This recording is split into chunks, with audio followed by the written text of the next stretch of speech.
Welcome to this week in the world of wrestling. Welcome to TWitWoW, the best wrestling podcast made for wrestling fans, by wrestling fans, on the web today. I'm John, that's my cohort in commentary, Ashton, and this is our Lucha Underground review.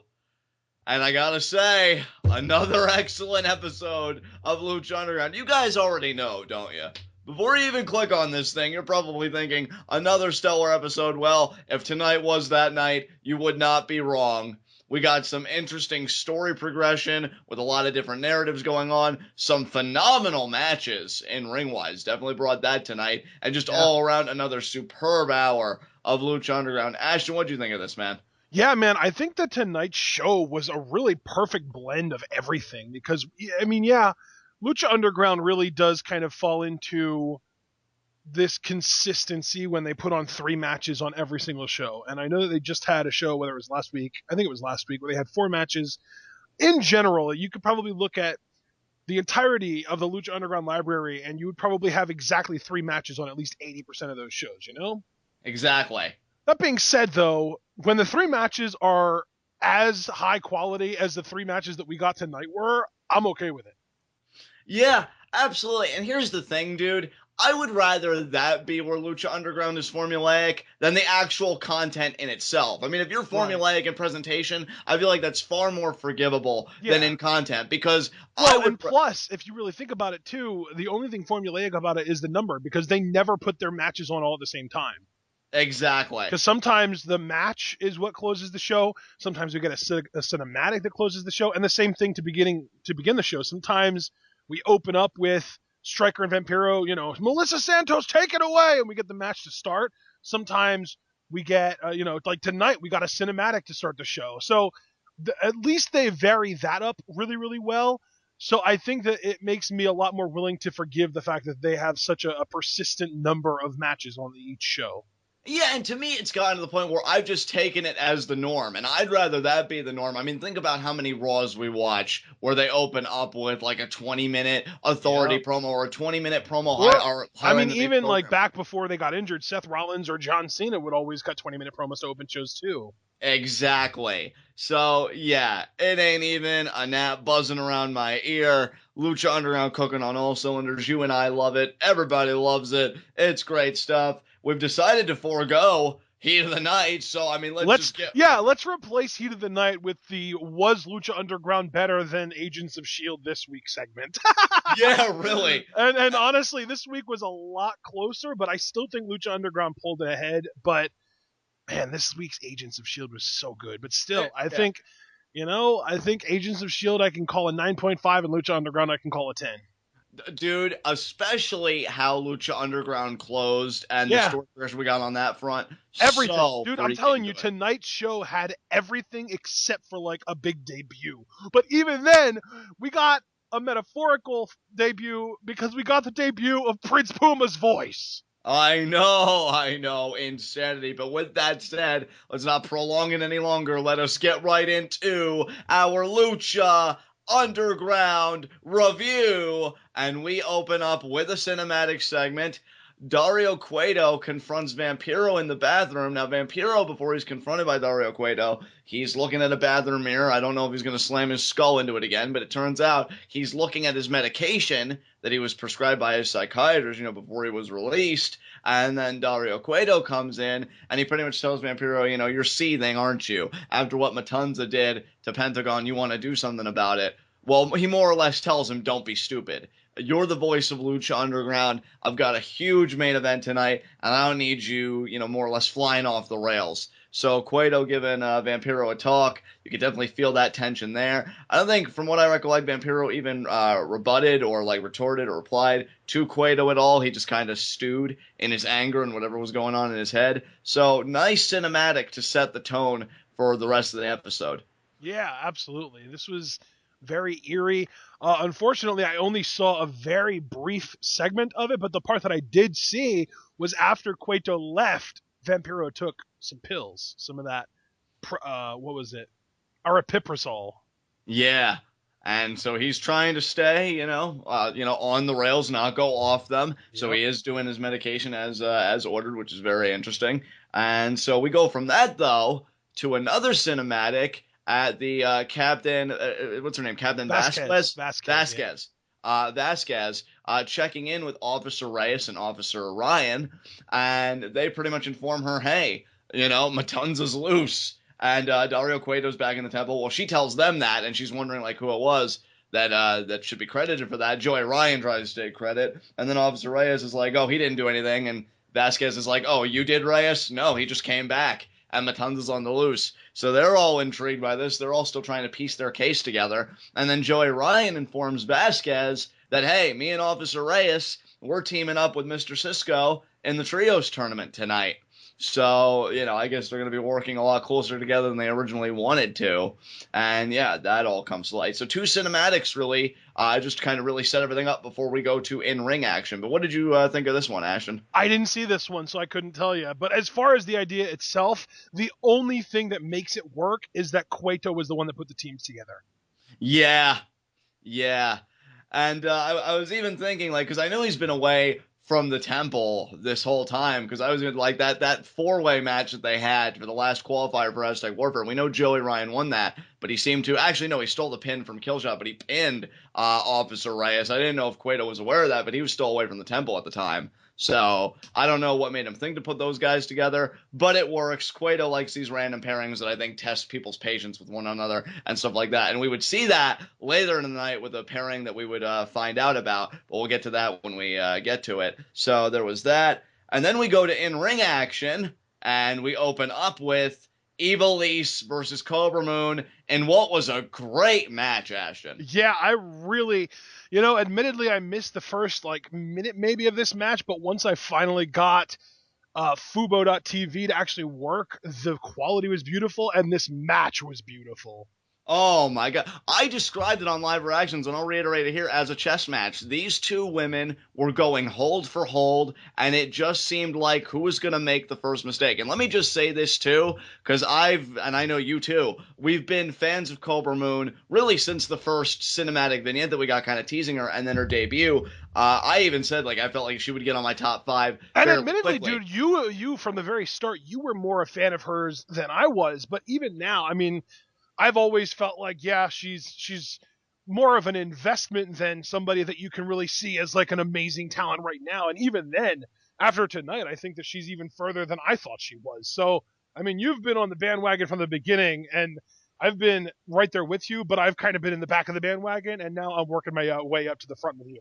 Well, I gotta tell you, it feels good to be validated with this match, too, because this was, without a doubt, her best outing, and that's in no small part. And also, I mean, hey, credit to Ivelisse, too, because it takes 2 to tango, and this was a great match from beginning to end. I was just getting ready to say, too, in no small part, because Ivelisse is just such an amazing worker in her own right. When you want to talk about somebody, now I don't know where exactly she is at this currently, but, if you follow her on Twitter and you follow us on Twitter, which we'll get those plugs at the end of the show, she is dealing with another injury in the same spot as her last injury.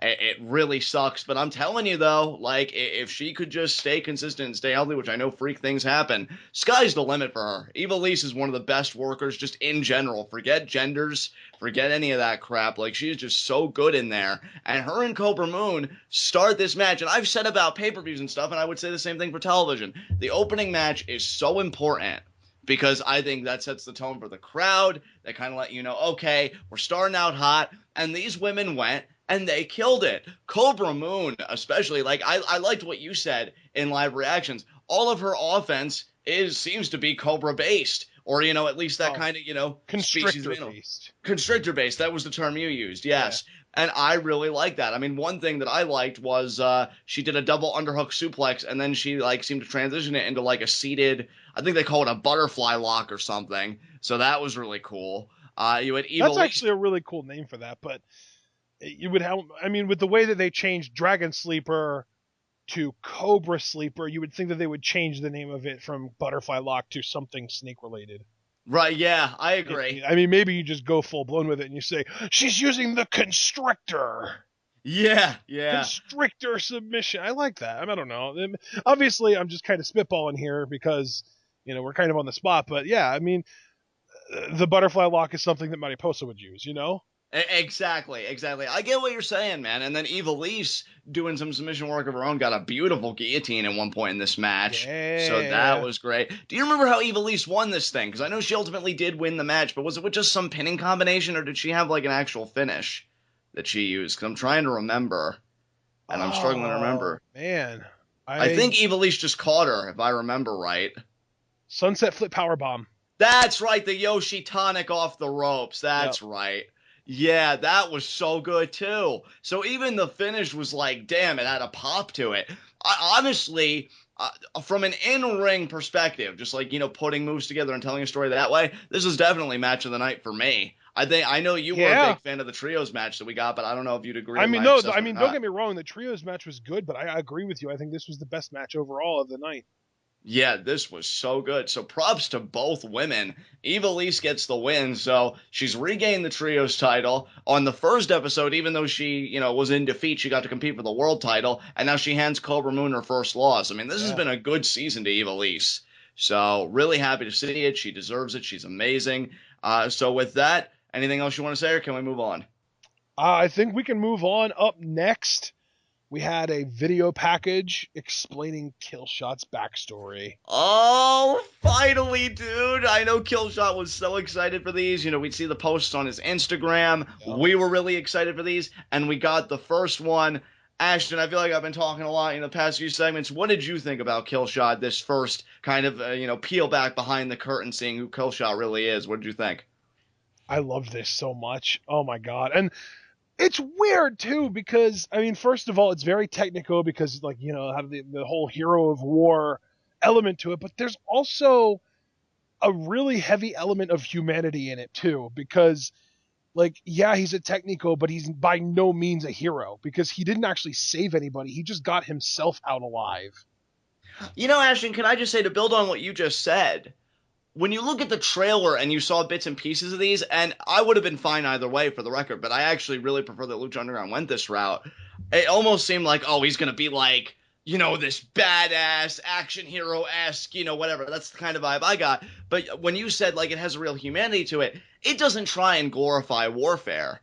In fact, Killshot has a line in this thing that really resonated with me. He comes to Lucha Underground, he fights to forget, because he was a prisoner of the enemy camp for 13 months. So it's not trying to say, oh, yeah, I was the best that ever did it, and I never miss, and this and that. He's definitely very accurate, and he always seems like he's going to get his target. Doesn't mean he's happy about it. Doesn't mean that he doesn't carry with him this heavy emotional burden and toll that we couldn't even begin to understand. So I actually like, again, to use your word, the humanity that they treated it with. They didn't try and make war seem like a big production or Killshot a big production as a soldier. He's a fine soldier, but that has very severe consequences. And that's kind of translated into Killshot coming to the temple and, just thinking about his past, but trying to also move forward at the same time. In that way, I'd even say it was actually one of the more beautiful cinematics that we've gotten in the history of Lucha Underground. So I definitely approve. Yeah, this was really well done. I love the beige or sepia, I guess you could say, filter that they had showing the escape that he kind of manufactured. Right. I love that they did that just to make it feel like we were really in a foreign land. You know what I mean? That was great, dude. Oh my God, agree. It was so good. I loved this entire thing. It was so good.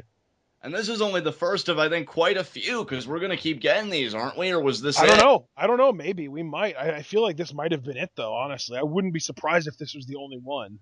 Well, I mean, if this was the only one, no qualms about it. If there are more, because I got the feeling, for whatever reason, there were going to be more. I mean, I'd be excited to see it. Either way, though, it's a win. I mean, it's great, too. Yeah, because, he even said... he was a military sniper, over 30 confirmed kills. He was, he was one of the best at what he did. But then the team got captured. He was a prisoner. And then when he escaped and managed to get back home, according to the U.S. government, he doesn't exist. Oh, wow. And he said in Lucha Underground, he fights to forget. And that was the line that stuck with me. Yep. I freaking love that. And again, like you and I have been saying, you got the ball rolling. It doesn't glorify anything. I think there's a real pain with Killshot, his background and him trying to move forward. And I think that gives it a real beautiful, if not seemingly haunting quality, to be so good, but to be so good at something as savage as warfare. Yeah. And this isn't even, again, because it's a Technico kind of piece, he's not going to revel in that fact. He's the freaking male Natasha Romanoff, man. Exactly. Just crazy, man. So yeah, I love this. Good stuff. I think actually, because you figure, oh, by the way, did you know Dario Cueto tweeted out this is the 50th episode of Lucha Underground tonight? So yeah, I know, dude. I am well aware. I mean, I didn't know about the tweet, but I am well aware that it is episode 50. Yeah, so. And how great is it that episode 50 was the episode that Prince Puma spoke on? Yeah, I know, and TWitWoW will certainly be here when there are 3 zeros in front of that 50 and counting. But yeah, 50,000.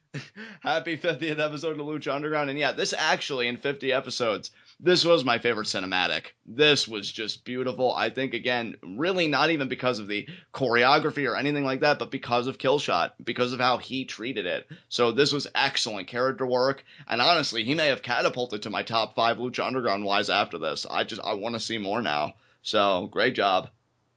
John, just doing the math, 50,000, episode 50,000 would basically have to be on season 2,000. And unless there are some pretty substantial advancements in technology, I don't think we're going to be around for that. Well, I mean, you'll have to talk to Aerostar and some other guys, because they seem to know some shit that we don't know, so yeah. There'll be a way. That's true. I mean, clearly Aerostar is a time traveler, so maybe... even if we don't last 2,000 years, maybe we can just move forward 2,000 years to episode 50,000 and then do an episode of TWitWoW on that. Cyborg Johnny Mundo wins the world title. Yeah! Yeah! And it's his 13th reign. Yeah! Suck it, Flair. Only away. But anything you want to say Lucha about Underground has officially overcome WWE as the #1 wrestling promotion in the world. Yes! Oh, but that happened 1,998 years ago. Exactly. So anything you want to say about the cinematic banner? Can we move on? No, I feel like I've said quite a bit about it. I think we can move on. Up next, we get back to the temple in the gym. See Mascarita Sagrada working out. Famous B shows up and gives him his card and reminds him that it's 4-2-3, get fame. Yeah, I gotta ask you something, Ashton. Okay. Because you know anymore when I look at certain things on Raw or SmackDown or Lucha or whatever, because we cover everything. We're TWitWoW. We're the best that ever did it. I like to have certain discussions with you about things that I get to think about. Now, we know Famous B is looking for his first client. My question to you is just going to be very general, very simple. You think his first client's going to be a winner? Or do you think this is going to be like a gag thing? Like, do you think the first client he has may actually go on to do big things? Or do you think this is more of a gag kind of thing? I don't know where they're going with this. I mean, there's also an option that his first client will just be himself. That's true. I mean, he is saying he's retired for the moment, but... yeah. Maybe he'd be like, he has the best chance at actually getting famous, because unlike all these other people, he doesn't suck. He's already famous. He's Famous B. Exactly. There you go.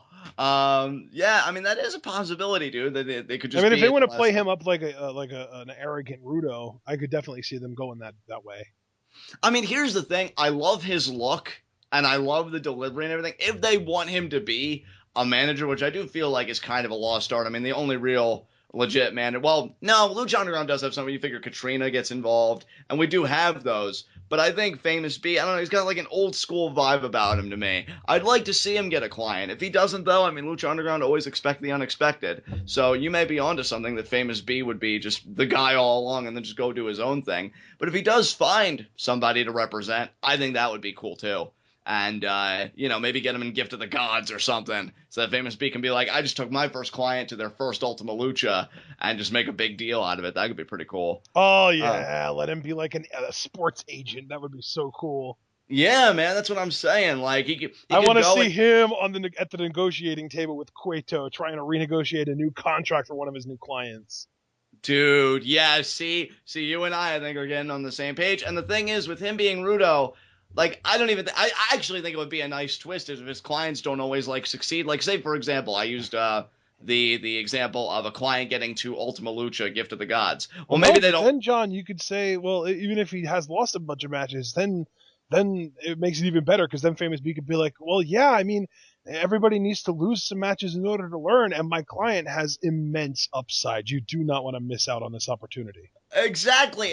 And he would be bragging about his successes to me and be like, well, my client made it to Ultima Lucha too. Yeah, but they didn't win Gift of the Gods. Yeah, but they made it. What were you doing? And then be like, and then, just do that. Always talking up Famous what he has B, done. a.k.a. the Drew Rosenhaus of Lucha Underground. There you go, bro. I mean, I'm really digging this. I've said since the first vignette that we got that this is the storyline that I'm like my second most invested storyline, right behind the whole Matanza, Cueto, Katrina, Muertes, like all that stuff. This is right behind it. And I think that really says a lot because I think Famous B showed us a lot towards the end of season 1, especially that Battle Royal performance. And now as a personality, I've just fallen in love with him. And I'm really curious what the end game to all this is. So yeah, he does give the card to Mascarita Sagrada. But the beautiful thing is, coverage doesn't stop there because Lucha Underground flawlessly transitions from a cinematic focusing on one story to a cinematic focusing on another story, all in the same workout area. Because then the Mack comes in, he sees Sexy Star working out, and the Mack is as Famous B is walking out of the gym. Exactly. And, the Mack just trying to be a good friend to Sexy here, Ashton. Yeah. Goes up. Well, not even really trying to be a good friend, more asking her to be a good friend because he goes up to her and he's like, hey, that rat Cueto put me in a trio with Marty and his sister Mariposa, and I was hoping that you would be able to have my back tonight in case something went down. And, I mean, she was obviously fearful and she was obviously kind of, hesitant about it, but I think that they had like sort of an understanding before the Mack walked out, and then we saw Sexy Star doing curls, and she kind of pumps herself up and screams and like lets it out like, yeah, I'm doing this tonight. Yeah, I loved it. If you guys remember, I think it was just on our last Lucha Underground TWitWoW that I was really heavily pushing for Sexy Star to be in a trio with Mariposa and Marty the Moth. But considering what we got tonight, I'm actually glad they went the Mack route. And I think it works just as well because Mack did have that association with Sexy, and he has had those run-ins with Mariposa and Marty, so I still think it works. So, yeah, I really enjoyed what they did here, but we'll get to that a little bit later. I enjoyed this cinematic as well. It was good to see Sexy Star have some rage in her eyes and be like, you know what? No, we're doing it tonight. We're throwing down. So, good stuff. And you want to move on? Sure. I mean, up next was the match, actually. It was the Mack, Mariposa, and Marty the Moth Martinez versus the Crew, which was, of course, Cisco and Cortez, and, of course, Joey Ryan. Yep, scumbag Joey Ryan. Man after my heart. Yeah, sleeves all day. Yeah, very interesting seeing the Mack and Mr. Cisco interact because they actually had like at least 2 different shows of respect. The first one at the start of the match, probably because Cisco's thinking, man, you have to team with Mariposa. I am so sorry for you. Like, that is not a good time. And then the other, after they had like a nice exchange of pinfall attempts and quickness and just aerial maneuvers, all that stuff. And then even the announcers were standing up, giving Cisco and the Mack props. It was a great exchange, especially because those two, as you and I have pointed out so many times, are bigger guys, and you don't expect them to do the stuff that they do, and yet they just do it, and it looks so clean and so beautiful. It's great. So, yeah, that was a great exchange. The match as a whole was a lot of fun. I like the story that they told on both sides. If you look at Cisco, Castro, and Ryan, the story was Cortez Castro and Mr. Cisco would be tagging each other. Cortez Castro, who's, of course, really Officer Reyes, went out of his way to ignore Joey Ryan as best as he could. Right. Well, and not only that, but there was also sort of an internal story within the team that it felt to me like Castro and Cisco were full-blown Technico in this match. Did it not to you? Oh, I certainly got that vibe. Yeah, because, I mean, I guess it never really clicked with me because of, the Lucha Underground being so good at being able to tell stories that are gray and not necessarily black and white, but I guess that when they dropped off the apron and abandoned Chavo in that bull rope match against Tejano, I guess that was sort of like the turn. Yeah. I never really thought about it until now, but I guess that, it's weird though. Which, I mean, not to get too far ahead of myself, but what's interesting about the prospect of Mr. Cisco being more Technico, even if not full blown, but definitely kind of leaning a little bit more towards that direction than he did in season 1. I think that'll make his eventual arrest, because we did see him in that jumpsuit, I should say, more sympathetic. Because if he's starting to make a turnaround and then he gets busted, I mean, what is going to be the context of that? Is Officer Reyes going to have any remorse? Is he going to be, a little bit unwilling to do it? Be like, oh, come on, Chief, Cisco's really made a turnaround, and we're going to have that whole drama on top of everything else. So I actually like, even speculating about these possibilities, it shows you that even Mr. Cisco, just by being more of a class act, it might do some things for future character development. So I think that's really cool. And then you got on the other side Mariposa, Marty, and the Mack. Once Mariposa got tagged in, which, by the way, she beasted. It was great seeing her take it to Joey Ryan. Still awesome, second week here. I got to say, I was a little bit disappointed that she wasn't more aggressive in this match. I have to agree. It would have been nice if she was a bit more savage. I actually wanted to see her team, go over, and dominantly, I might add, and see Mariposa do the vertebreaker to Joey Ryan. That would have been an awesome visual. Unfortunately, we didn't get it. But yeah, they just kept the Mack out of the match for as best as they could, so they were isolating somebody on their team, because it was just Mariposa and Marty the Moth. And, well, the Mack took all he could take, and he ain't taking no more. And, yeah, he let Mariposa know it, Ashton. Yeah, he was not happy with the way that he was being treated by his teammates, so he kind of said screw it, and he took advantage of a situation that presented itself to him.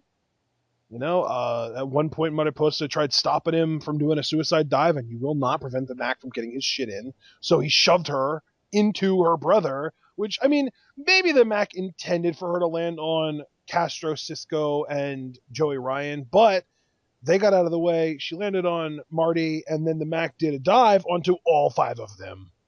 Yeah, the Mack, who is just a freak in there, taking everybody out. Then he gets back in the ring. Him and Marty are, verbally fighting, and they're just kind of jabbing each other and, hard tagging each other. And then it just devolves into chops. And then I believe the Mack stunned Marty. And then just everything, again, devolved into chaos.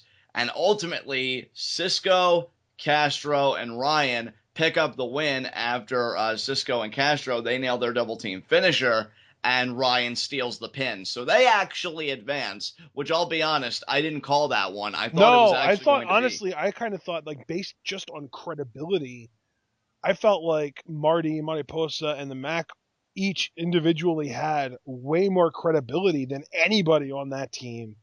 But I guess that, Cortez and Cisco having that experience working as a team, and Joey Ryan being so combination of lucky and sleazy lucky in that he was the legal man, sleazy in that he was so willing to jump onto the pin and get all the credit for himself.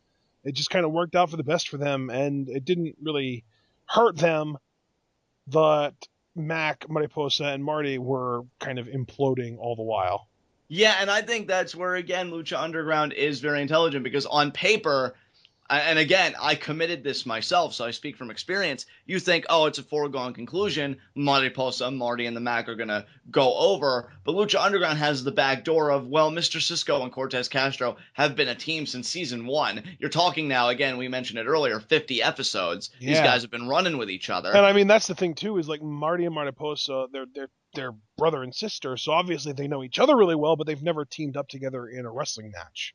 Exactly, and even if you want to, now I'll admit this is much of a stretch, which is why I would fall back more on Castro and Cisco, but even Castro's Officer Reyes and Joey Ryan, they may have never tag team in a ring, but they have been, I guess, a duo on the Force, so they may have chemistry of their own, even though Joey Ryan is kind of sleazebag. So, yeah, I think it's a perfectly legitimate backdoor to use. They get the win. Unfortunately, the Max night is not over, because Mariposa just continues to just beat the crap out of him, but then Sexy Star comes in, and I felt like this was a great moment, because at first it looks like she's going to stand up to Mariposa, but then Mariposa kind of imposes her will, tries to intimidate Sexy Star. Sexy Star, I feel like, is going to yield. That was the vibe I got, but then she surprises me because she pumps herself up, and then she takes it to Mariposa, chopping her, punching her, taking her down, had her boot on her throat. Very aggressive, Sexy Star. And what I liked here, and it's the little things, because I feel like whenever you do a hatred-fueled beatdown in the WWE, but you don't want it to get too violent, too chaotic, the babyface always lets the heel get away. Sexy Star didn't let Mariposa get away. She needed to have Marty pull her out. Yeah. Because Sexy Star I love that, too, because Mariposa was trying to roll out, And Sexy straight up stuck her freaking foot down in between Mariposa and the edge of the ring. I love that, dude. That was such I a love great that. moment. Yeah, dude, I'm telling you, that's what Lucha. Well, I mean, Lucha Underground does everything exceptionally, but I know, particularly dude, the it's little funny. things I've like had that. those moments too where I was like, see, here's the one thing. Oh, no, wait, there's not just one thing. There are like hundreds of things that I love about Lucha Underground, so I shouldn't limit myself to that. But it's especially the little things that you may not pour over too often with like a standard WWE product or things like that, but that you really appreciate, especially in a feud like this, because you figure Sexy Star, first of all, and you wouldn't even need to go to this, I just like to because I feel like it tells an even more comprehensive story. When you figure why she got the mask, the life that she had before becoming a luchadora, then you have Marty getting in her business, gift of the gods and that, and then when she embarrasses him, he takes it one step further. He full-blown kidnaps her. They try and psychologically torment her and break her. They want to just make her a plaything for them. And that's what makes this rage so justified. I actually want to see these two. I don't think it'll happen, for the record, because there are other parties involved. But I would love to see Sexy Star versus Mariposa in like a Boyle Heights street fight or something. Like, I want to see these two go, because when you think about what Sexy Star has been through, that's a lot of rage built up.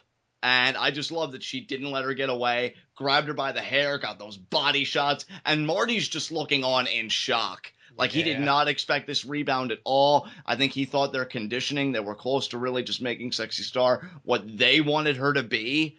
And, so good stuff, man. They need to do like a Marvel alternate universe where we can see what would have happened if Sexy Star never would have escaped and if she would have gotten brainwashed by the Moth and the Butterfly. That would be a great, like, either comic book series or something. Yeah. To do. Yeah. Oh, man. I mean, hell, maybe even like they could do a comic book series and you could have like Aerostar as kind of like a quote unquote host or narrator, or he's seen all events backwards and forwards and he's seen what could have been. And yeah, we could maybe kind of revisit this whole thing. Maybe that would be so cool. Yeah, dude. But I love this. I thought this was great. And you know what? Given the Sexy Star character, this is the perfect kind of story. I know you kind of said something similar because you said it was like schoolyard bullies just picking on everybody else, and then two of like the victims kind of team up and they're like, well, we're not taking your crap. So I really do feel like this is a good story for the Sexy Star character. Yep. God, this is so good. Up next, though, we had an amazing rooftop scene with Dragon Azteca Jr. and then Rey Mysterio shows up, and Rey basically tells Azteca, look, man, you're gonna need to be the one that kills Matanza in the long run, but you've got a long way to go because he whipped your ass at Aztec Warfare. And then he tells Azteca Jr. that he entered them in the trios tournament, and of course Azteca Jr. is like, oh, well, who did you get to be our partner? And then we hear he got me, and we're thinking, oh, who said that? And then we see Prince Puma, and we're wondering, well, I mean, clearly Rey was throwing his voice, right? But then no, Puma actually said, hell yeah. Yep, Prince Puma speaks, people. That was my biggest mark out of the night, and that's even despite having 3 excellent matches on this card.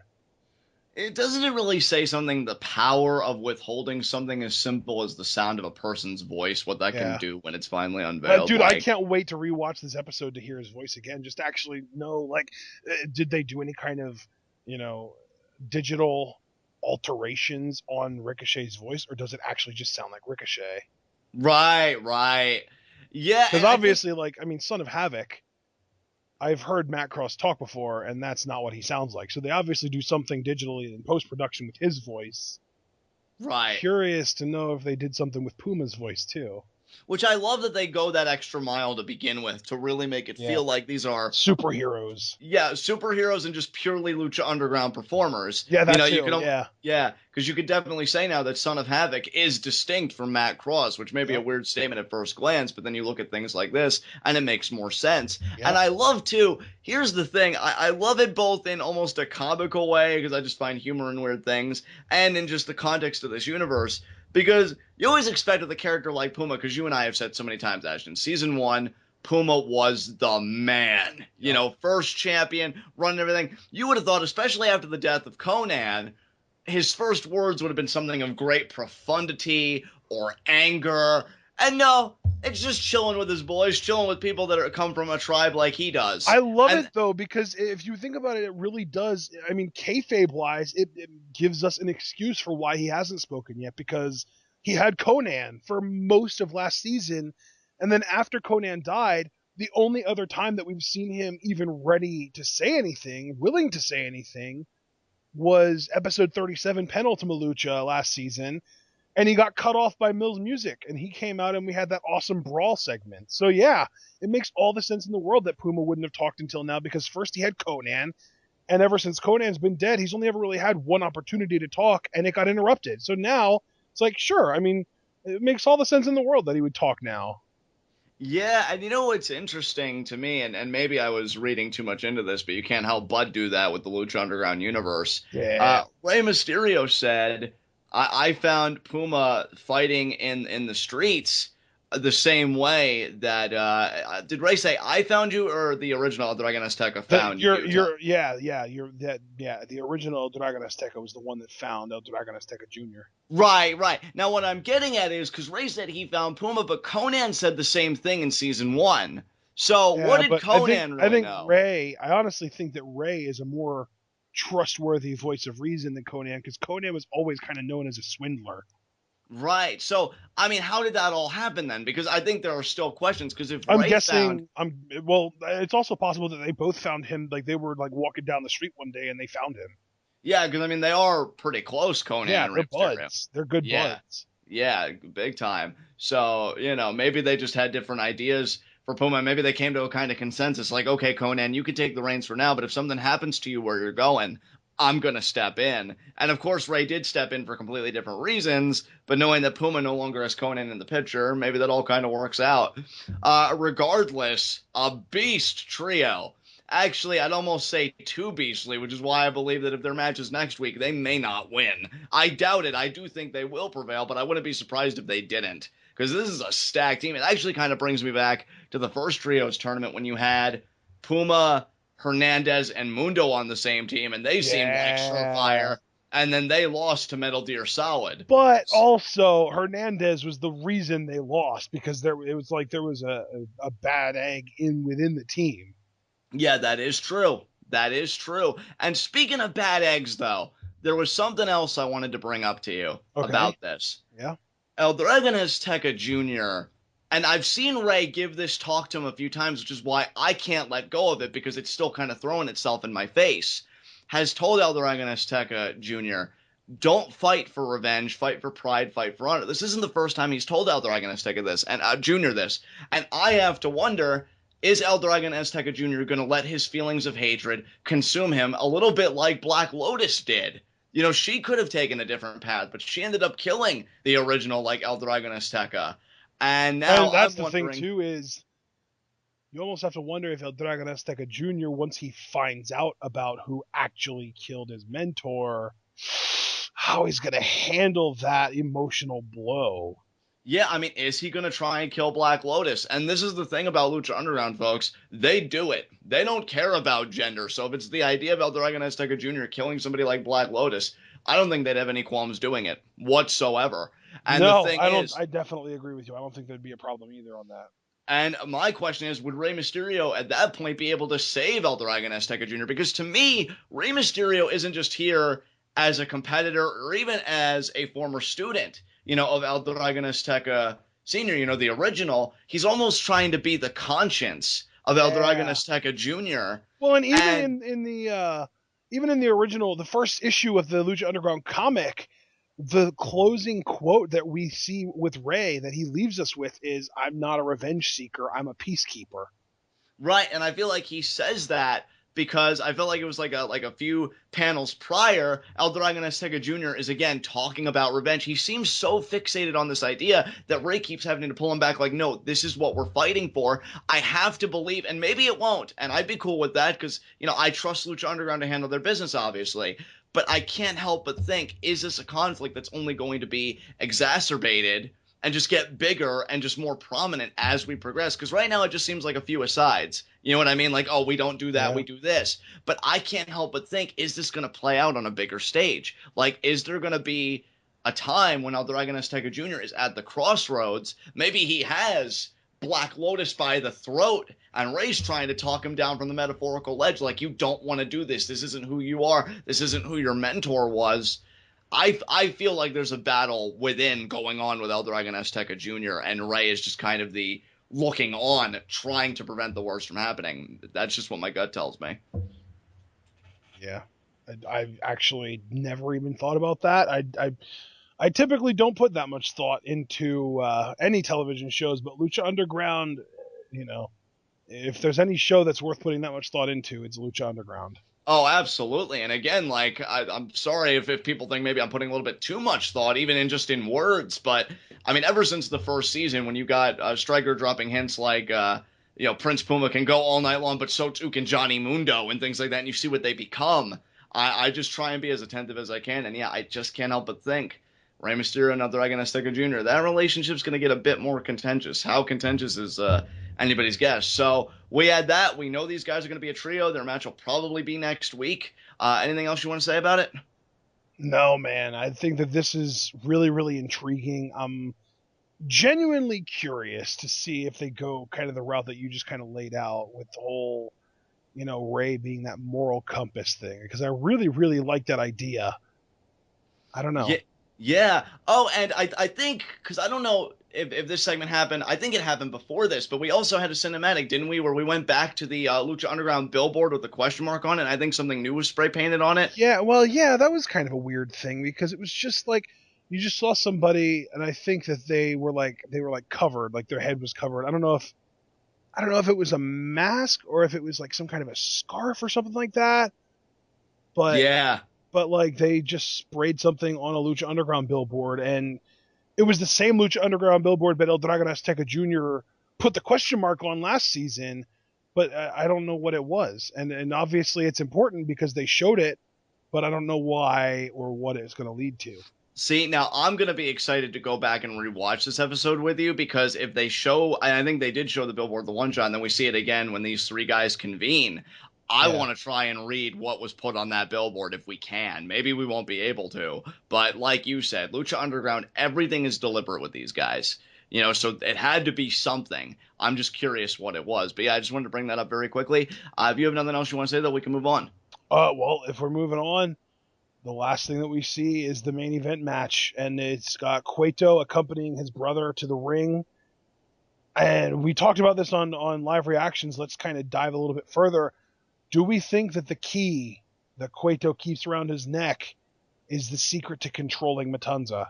Yes, we were talking about that on live reactions. You said that you had witnessed somebody on YouTube develop a fan theory that the key isn't just a literal key, like, oh, I can, you know, open up any cage or so or whatever that Matanza's locked in, but it literally controls Matanza.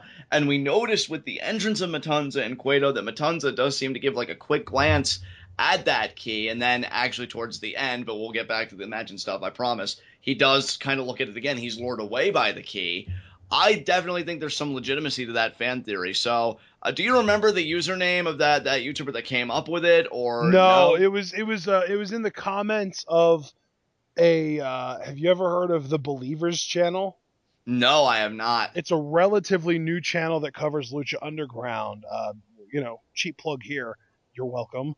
But yeah, they had a comment on there that was mentioning it, and I was definitely intrigued. Yeah, man, I'll have to check that out. And kudos to whoever that was. We always love to give proper credit. Fortunately, we can't remember, but we do not take credit for that fan theory. But I do think there is definitely some credibility behind it, given what we got tonight. Yeah. And then you go to the actual match. You know, Fenix comes out. Cueto obviously believes in rematch clauses. Fenix had lost the title in Aztec Warfare. In fact, as I mentioned in live reactions, he was the first one eliminated in Matanza's Rampage. Yeah. And then we do this rematch, and dude, you know, I know there have been some voices arising that, you know, don't care for Matanza and this and that, and that's cool, obviously. I still love it, though. I'm still all in. This guy is fun to watch, because, see, to me, I had qualified earlier that Kobra, Moon, and Ivelisse had the best in-ring matchup in terms of moves and stringing moves together to tell a story. From a character perspective, this was the best match, because, again, we see Matanza in just all of his unstoppable glory. This was phenomenal. I mean, just the idea that this guy could get super kicked multiple times and just barely register it and just be like, huh, that happened. And then just go doing whatever he was doing. Just insane. Like, I I love guess those that guys. was supposed to hurt, so I might as well backtrack a little bit. Exactly. Like, it's funny because I've made jokes in the past about guys like Ishii and other guys like, oh, I would never want to screw with them. And it's true. I'm not looking to start to, all right? Just disclaimer there. I still want to live. But with Matanza, I'm even scared to crack the joke because I don't think this guy has a sense of humor. And yeah, just an absolute beast. My personal favorite spot in this match, without question, had to be the German in the corner where Fenix flew up so high, he came down, his head hit the middle turnbuckle. Just brutal. And even at that point, I even said in live reactions, he's done. Not even saying that Fenix wouldn't get any more offense, but like you just know from that the tone is just completely changed, the mood's completely changed, and Matanza would just dominate. Yeah, I feel like Fenix, the primacy of his offense was just super kicks, maybe a few shots. That was another great moment, too. You want to talk about making Matanza look like a monster. Oh, Fenix my God, was when he punched him. When he punched him and he actually had to check the fist. That was actually the second time because I remember early in the match when Fenix was kind of, doing kicks, I guess just kind of feel Matanza out. He kicked him. I don't know if it was in the thigh or somewhere. He actually had to hold his leg in pain. Yeah. So you're talking about a god. I don't know if like invulnerability is going on there or what, but Phoenix. I think the mask is actually meant to be like metal, basically. Yeah, it has to be, dude, because Phoenix was just like, again, feeling that pain and trying to shake it off. But then the leg, because he didn't try it. Or maybe it was a head kick. Was it? Was it a head kick? I thought it was, honestly, I'm honestly, dude, I think it was a thigh kick.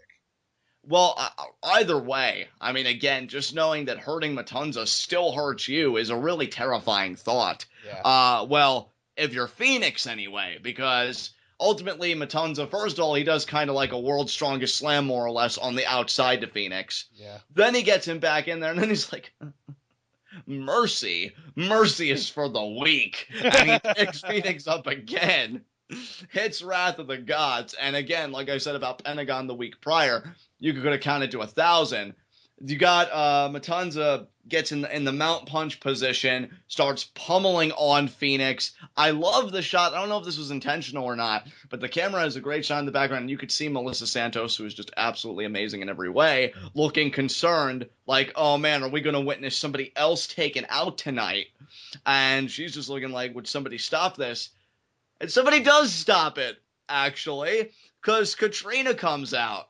More or less, she's got a microphone, and I think she more or less like lays down the gauntlet, lays down the challenge to Matanza and Cueto. Then Muertes emerges, and we got some of our thoughts confirmed. We've been wondering, could Muertes stand up to Matanza? Could he do anything? He did something, all right. He got a big right hand on Matanza in this thing, and Matanza actually went out of the ring, not off his feet, but out of the ring, and him and Cueto do a tactical retreat, so they yield the ring to Muertes and Katrina while Phoenix looks on, and we don't know, what is Mil going to do to Phoenix? He just looks at Phoenix, and he walks off, and then Phoenix and Katrina lock eyes. Katrina at the top of the stairs, where they descend and see all the believers, and that's our closing image. So, Ashton, as far as this latter portion, let's start unpacking it. What did you think, brother? Oh my God, this was so good. This was amazing. Just absolutely amazing. Because I love how they tie so many things at once, dude. I mean, for one thing, just to kind of keep it all coherent and together, most immediately, the power struggle between Katrina and Dario Cueto is addressed. Yeah. And, Katrina even said in season, and it's funny because I keep thinking about season 1 things that happened. When she was choking Cueto out just to get Mil Muertes that Ultima Lucha main event, that title shot, she said, no matter the monster that, you keep in that cage or whatever, it's still not enough to defeat Mil Muertes. So Katrina's been confident in Mil from the beginning. So we have that. This struggle even dates back to season 1, both early season 1 and late season 1. So there's that. Then you have, to me, the relationship between Phoenix, Mil, and Katrina.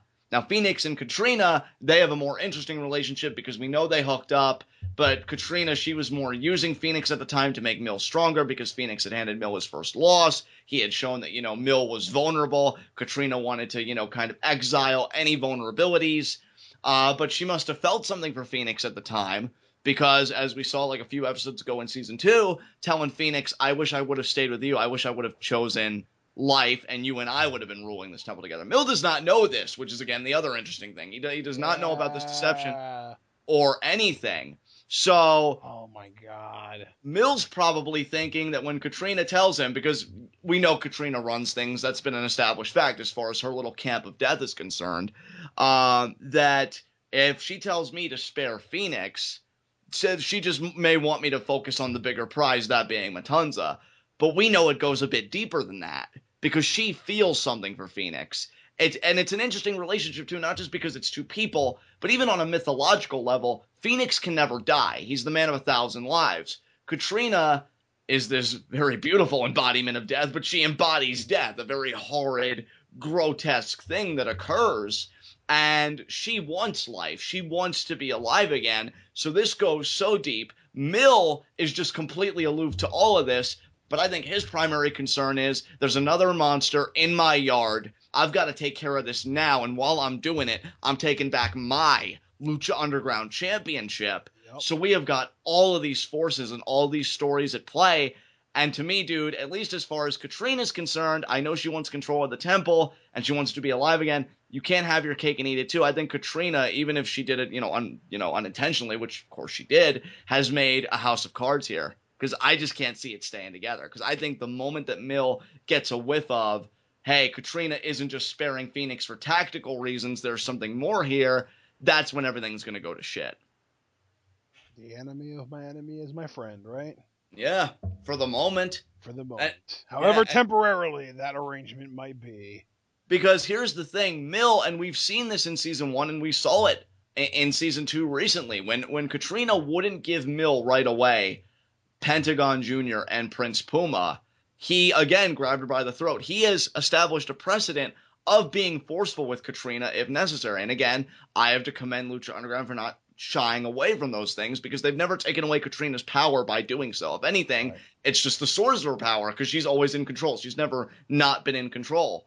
But that's the thing, because they established that precedent, if Mill finds out about this, I think he's going to be like, Katrina, screw you, screw your ambitions to recontrol the temple. I don't care about Dario. I don't care about, well, I do care about Matanza and my world title, but what's really in my focus at the moment is why you did this to me. I thought we were a team. You found me from the rubble. You took me when my parents died. I thought we had this deep emotional connection, and I find out that you really wanted to be with him all this time.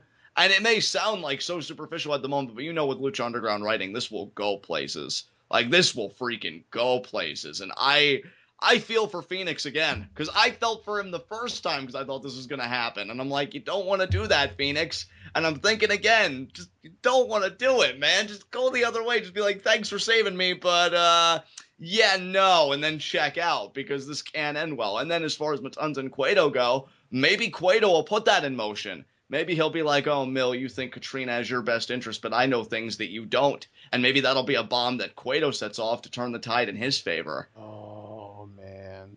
So much happening, dude. I mean, do you have any thoughts, man? What are you thinking through all this? To me, the most intriguing part of this whole thing, well, obviously, Mill versus Matanza is going to be an insane match, but the most intriguing part to me is that Mill didn't kill Fenix.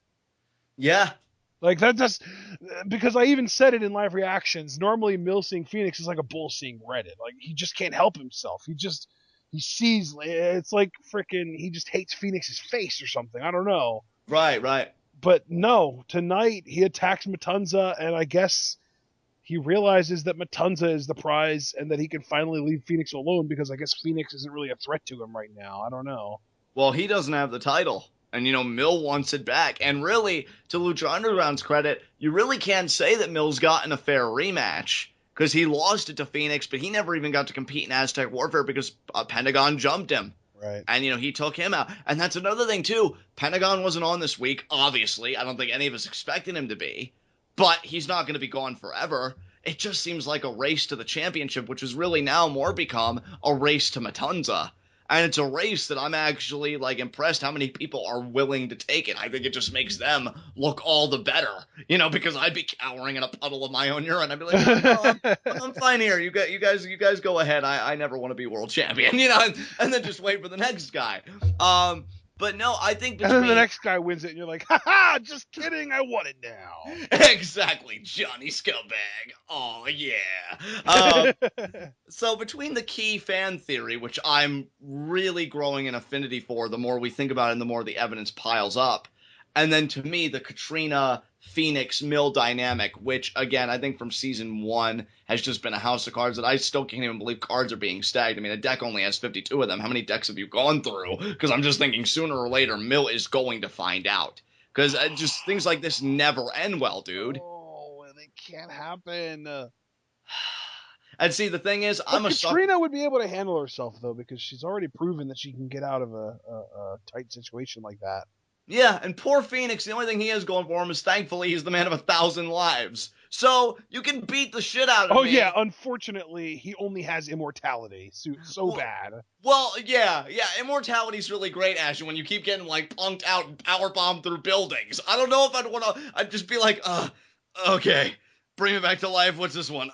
Oh, God, 506. Oh, God. And I'm just picking a steel pipe out of my goddamn kidney. Like, Phoenix, that's the thing that I love about him as a Technico. He is proficient in the ring. He's nobody's bitch. That's not what I'm trying to say. But when he goes against a guy like Muertes, or as the case tonight, Matanza, he takes a beating. Like, at least Katrina doesn't have to do it. She could be like, oh, I want to be alive again. You can teleport anywhere. Like, you should honestly be Lucha Underground champion with your abilities. Why isn't that a thing yet? Maybe it will be. I mean, that's a really, really good way for her to prevent herself from being in trouble. That you're not really going to win a match with that. I guess. That's more of a defensive maneuver. Yeah, I suppose you're right. But, man, it's not looking good. Unless she watches that frickin' movie with, what's his name? Was it Hayden Christensen? The movie where they can teleport? I don't remember what it was called. Oh, man. Well, if you do think of it, let us know. But, yeah, I mean, it's just looking like a really bad situation because everybody wants something different. I think for Mill, he obviously wants the Lucha Jumper! That's what it was. Okay, Jumper. Right, yeah. Hayden Christensen and Rachel Bilson's in it. Natalie Portman's in it. Ewan McGregor, Jake Lloyd's even in it. Like, that's it. Actually, I don't know about that last one. But yeah, it's not a great movie, but it's got teleporters in it, and that's why I wanted to bring it up. Nice. But yeah, I mean, it just seems like I can't even say that anybody has a singular motivation because I was going to say Mill's only motivation is Lucha Underground Championship and maybe aiding Katrina, but it may even go a bit deeper than that. I think if it was up to him, he wouldn't have let Phoenix walk. I think you and I can agree on that. That was purely Katrina getting in his ear, being like, no, Mill, let it go. Katrina, she is the most interesting one of the three, and again, I think you and I would be in agreement on that, because she wants control of the temple, sure. She obviously wants Mill to have the world title again, because that just makes her look good, sure. But then we get the most interesting motivation. She has something for Phoenix, and she can't let that go. They're always seeming to be, like, crossing paths. She wants to feel life again. She wants to be alive again. And it's amazing how quickly she's turned this 180 she's done, because before Cueto and Matanza re-entered the picture, she seemed like all about getting Phoenix, putting him down and taking that life for herself. But now that there's this bigger threat, maybe Katrina feels like she'll never have anything happen for herself until that's dealt with. And then Phoenix, the man that I sympathize the most with, because why would you even want to be in the middle of this? Probably just wants his Lucha Underground Championship back, but I don't know exactly how I think he feels something for Katrina too, because he allows himself to be kissed and he more than reciprocates. But what does he want from that? See, that's the thing that fascinates me, is those two, Phoenix and Katrina. What are you two going to do about this? Are you going to do anything, besides kill each other? Through Mil Muertes is kind of the intermediary. I don't know, man. Just a lot of questions, no answers, and that's how Lucha Underground likes it, and that's how I like it. So, good stuff. We'll get our answers in due time. Is there anything else you want to say about this? Let's move on, man. All right. High spots and low shots. You know what? I'm going to say that my low shot is Mariposa, because she loses her trios tournament, qualifying matchup to advance, even though Marty ate the pin, she didn't. And then when she's trying to exact the person who put that in motion, revenge upon them, the Mack, Sexy Star comes in, which makes it a worse night for Mariposa, and you can kind of rope in Marty, I guess, because their hold on Sexy, at least in that moment, we don't know if it's going to be reestablished next week, but in that moment it was broken, and Sexy Star was no longer their plaything anymore, but her own sovereign, strong individual. So yeah, I'd say Mariposa's my low shot. I can dig that. I think I'm going to take the much more straightforward method here. My low shot's going to be Fenix. I mean, it could have been worse because Mill could have done something to him as well, but he still got pretty well beaten down by Matanza. Telling you, man, just horrible. I know immortality and everything, but my heart goes out to that guy. And for Johnny Scumbag to say that, yeah. I mean, man, you are in some steep shit. I'm curious to know who your high spot is, though. I'm curious to know it too, actually. But you know what? I'm going to have a little bit of fun with this one. I'm going to say that my high spot is... oh, God, I had it on the tip of my tongue. God damn. I'm going to say that my high spot's Katrina. That's right. Because she kind of reestablished herself and imposed her will through Muertes in a big way. She may have not regained control of the temple tonight, but she did something that nobody else has been able to do thus far. Through Muertes, she was able to rock the monster Matanza. Not take him off his feet completely, but it seemed like did more damage to him with one punch than anybody else has done through the entirety of their repertoires against Matanza up to this point. So yeah, knowing that Katrina has that weapon in her back pocket, even with the house of cards that I believe that she has built, I've got to give her credit. She's my high spot. All right, I can dig that. Let's see. I think my honorary, can I give an honorary high spot? Of course. My honorary high spot is going to be Kobra Moon, because even though she did lose tonight, I feel like she won a lot of people over. I'm actually on the post Lucha Underground discussion thread on the Lucha Underground subreddit, and there are a lot of people saying that she's gotten a lot better. And I was looking in the live Lucha Underground thread as well, and there were a lot of people saying she's gotten a lot better in the ring. She might have a long ways to go, but she's made definite improvements. She's made a big leap, that kind of stuff. So big props to Kobra Moon for being able to show people more of what she's capable of and win some people over. Completely agree with you. My actual high spot, though, goes to Killshot, because that backstory, though. Yeah, I love your choice. Love it. So good. Like I said, in 50 episodes, my favorite cinematic thing yet. I love the character development. I don't know, man. If we're just going by cinematic, like the cinematic itself, those Conan Revenge is Coming promos are still my favorite. And I understand. All for a cane, man. I know. Even though it was just leading up to the debut of that metal cane, and now Conan is dead, so they were useless in the long run. They were just so good. Stylistically, yeah, blew it away. Yeah, that's what I mean. Like, if we're just looking at the video packages in a vacuum, that's still probably my favorite of all time. And even if we're looking at just character work, it's tough for me to choose between Killshot and Cage's original vignettes. Yeah, that's true too.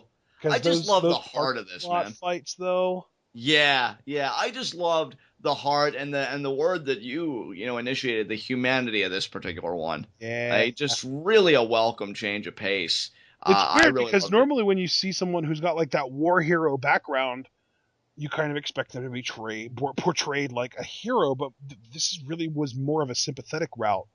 Yeah, this had like a tragic undercurrent to me. Yeah. And I like that. I love the I don't want to say the chances. I guess like the artistic variances we've got with these cinematics, because you've got like with characters like Phoenix and Pentagon, almost like an otherworldly feel, this and that. I mean, certainly with characters like Drago and Aerostar, you're going to get that. With Famous B, seemed a little bit more old school, bright, it's colorful, it's used car salesman. Comedic even.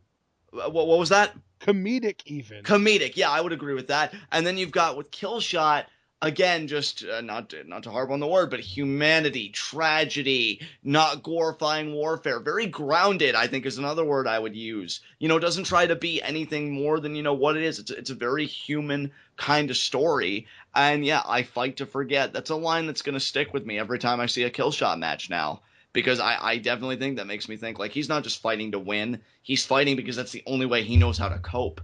And that's some heavy shit, man. I'm telling you, like, it takes you places. So, yeah, for that reason, definitely favorite. And I freaking love your high spot for highlighting it yet again, because clearly I wasn't done talking about it. So good stuff. Yeah, I was going to say, it sounds to me almost like you're a little bit, annoyed that you didn't think of it first. I gotta say, you got me this week. You definitely had the better one this week. I have no problem conceding that to you.